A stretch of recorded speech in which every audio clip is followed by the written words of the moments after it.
ये दुनिया का वाहिद नलका है जो खुद ब खुद चल रहा है पानी।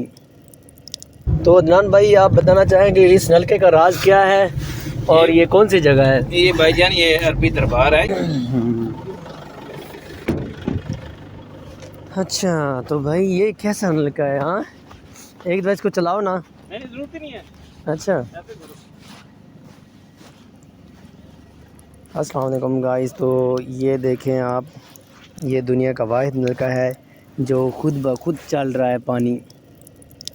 ये देखें, रुक ही नहीं रहा, बगैर चलाए इसको। अब ज़्यादा हो गया।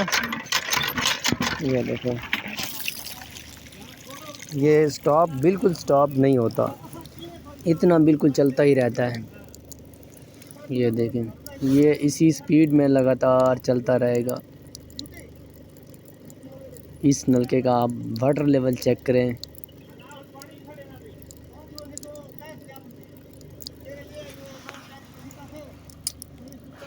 और पानी इसका कैसा है, पानी चेक करते हैं।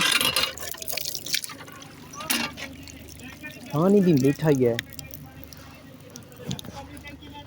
स्टॉप। वाह भाई वाह।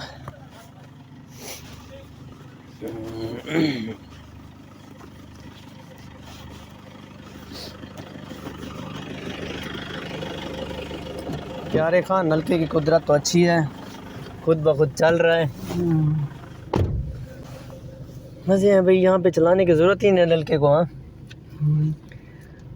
तो अदनान भाई, आप बताना चाहेंगे इस नलके का राज क्या है और ये कौन सी जगह है? ये भाईजान ये अरबी दरबार है। ये अरबी टिब्बे के बाहर लगा हुआ है। इधर अल्लाह की ऐसी कुदरत है कि बगैर हाथी मारने के ये नलका खुद ब खुद ही चलता रहता है। इसका पानी अच्छा। बंद नहीं होता। ये अवाम के लिए अल्लाह ताला की तरफ से एक तोहफा है। ये कितने से लगा हुआ है यहाँ पे? ये तकरीबन इसको 5 से 6 साल हो गए। 5 से 6 साल। जी। वैसे कभी कभी स्टॉप हो जाता है ना, मैंने जो पिछले दिनों में देखा था कि ये पानी नहीं चल रहा था इसमें से। कभी कभार स्टॉप हो जाता है और कभी कभार जब लोग पीना शुरू करते हैं तो ये खुद ब खुद चलता रहता है। खुद चलना शुरू हो जाता है, फिर बंद ही नहीं होता। हाँ, क्योंकि मैंने बारिश के दिनों में देखा था, जब यहाँ पे फ्लड आया था उन दिनों में ये नहीं चल रहा। तो अभी लोग यहाँ से पानी भर रहे हैं तो फिर ये खुद ब खुद चलना शुरू हो गया। एक दफ़ा हाथी मार देता है ना, फिर ये कम से कम ये चलता ही रहता है जब तक पीने वाला ना आए, चलता ही रहता है ये। अच्छा, वाह माशाल्लाह। ये तो भाई दुनिया का पहला ऐसा नलका देखा है जो खुद ब खुद पानी चला रहा है लोगों के लिए। हाँ।